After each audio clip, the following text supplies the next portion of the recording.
What's up, everybody? Picture the most powerful king in Europe, ruling by divine right from the biggest palace on the continent. Now picture his head rolling off a guillotine while a crowd cheers. That is the story of this unit. This is AP European History Unit 5, Conflict, Crisis, and Reaction in the late 18th century, roughly 1648 to 1815. Here's your map. Why the French Revolution explodes, the dramatic year of 1789, the radical phase and the reign of terror, Napoleon rising from the chaos to conquer Europe, and then the Congress of Vienna trying to put the old world back together. Stick with me to the very end, and I'll show you the single fastest way to lock all of this in before exam day. Let's get into it. Start with why France blows up, because the College Board wants the causes nailed. Three things stack on top of each other. First, the social order, the three estates. The first estate was the clergy, the second estate, the nobility, both tiny and tax-exempt. The third estate was everyone else, 98% of France, and they carried the tax burden. That's resentment built into the system. Second, a fiscal crisis. Years of war, plus bankrolling the American Revolution, left the monarchy drowning in debt and nearly bankrupt. Third, Enlightenment ideas. Thinkers like Rousseau, Locke, and Voltaire, spreading concepts of natural rights, popular sovereignty, and equality before the law. Unfair structure, broke government, dangerous new ideas. That's your fuel. Now the explosion, 1789, the single most testable year in this unit.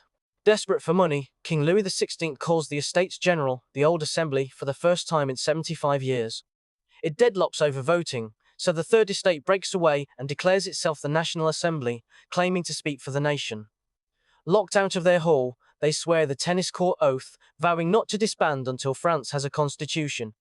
Then on July 14th, a Paris crowd storms the Bastille, a royal fortress and prison, the symbolic start of the revolution.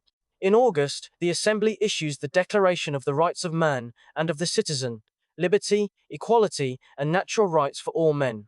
Lock in that sequence. The revolution starts moderate, then turns radical, watch it escalate. At first they want a constitutional monarchy, the king kept but limited. But Louis tries to flee the country, gets caught, and trust collapses. Foreign monarchies threaten to invade and crush the revolution, which radicalizes everyone. In 1792, the monarchy falls, and France is declared a republic. Then, in January 1793, the unthinkable. Louis XVI is executed by guillotine, with Queen Marie Antoinette following months later. Killing the king, regicide, shocks all of Europe, and there's no going back now. Now the darkest chapter, the Reign of Terror, 1793 to 1794. With enemies abroad and rebellion at home, power concentrates in the Committee of Public Safety, led by Maximilien Robespierre. Their solution to crisis was fear. The guillotine runs constantly, executing tens of thousands accused of being enemies of the revolution, nobles, clergy, and ordinary citizens alike. Behind it was a faction fight. The radical Jacobins, Robespierre's group, versus the more moderate Girondins, and the Jacobins won by sending their rivals to the blade. The terror saved the Republic militarily, but devoured its own people. Remember it as virtue enforced by violence. Every extreme triggers a backlash. Here it's the Thermidorian reaction. By 1794, even Robespierre's allies feared they'd be next, so they turned on him, and the man who ran the terror was himself sent to the guillotine. With Robespierre gone, the revolution swings back toward the moderate middle. A new government called the Directory takes over, a five-man executive meant to stabilize France and protect property. But the Directory is weak, corrupt, and squeezed between royalists who want the king back and radicals who want more revolution. A power vacuum opens, and into that vacuum steps a young, ambitious general.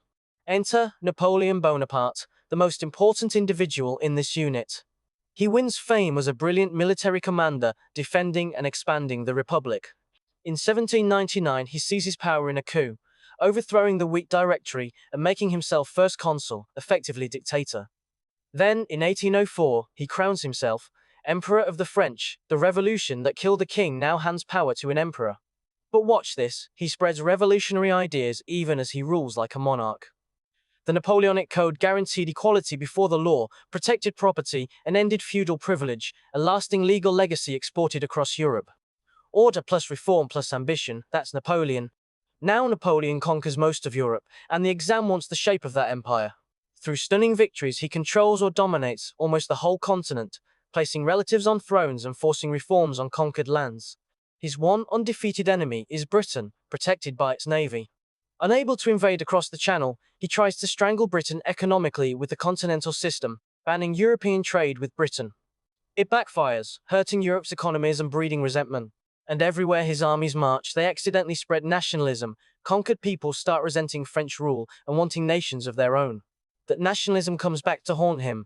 Here's how the empire collapses, two disasters to remember. First, the invasion of Russia in 1812.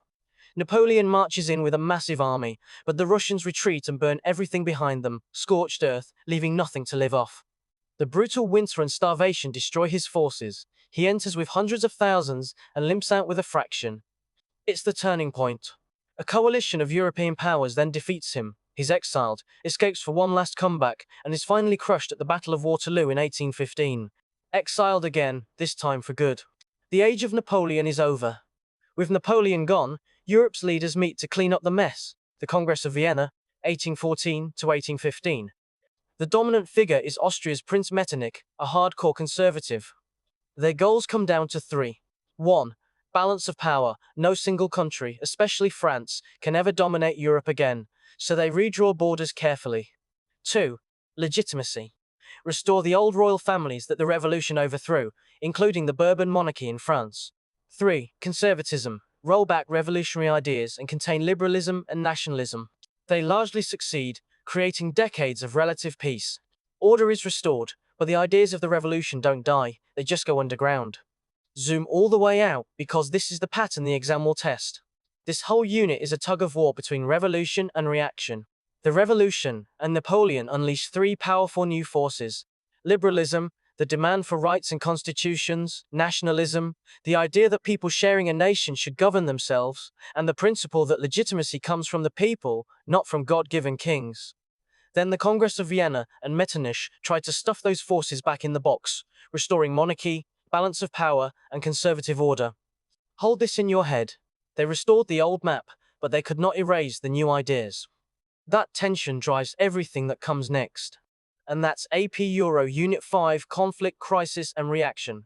The Three Estates and a Bankrupt Monarchy, the Explosion of 1789 and the Declaration of the Rights of Man, the Republic and the Reign of Terror under Robespierre, the Thermidorian Reaction and the Directory, Napoleon's rise, empire, and fall from Russia to Waterloo, and the Congress of Vienna restoring conservative order. You just covered the whole thing. But here's the truth. Watching is not the same as knowing. Head to AIM 5 and practice Unit 5 for free, with instant feedback on every question. Links below.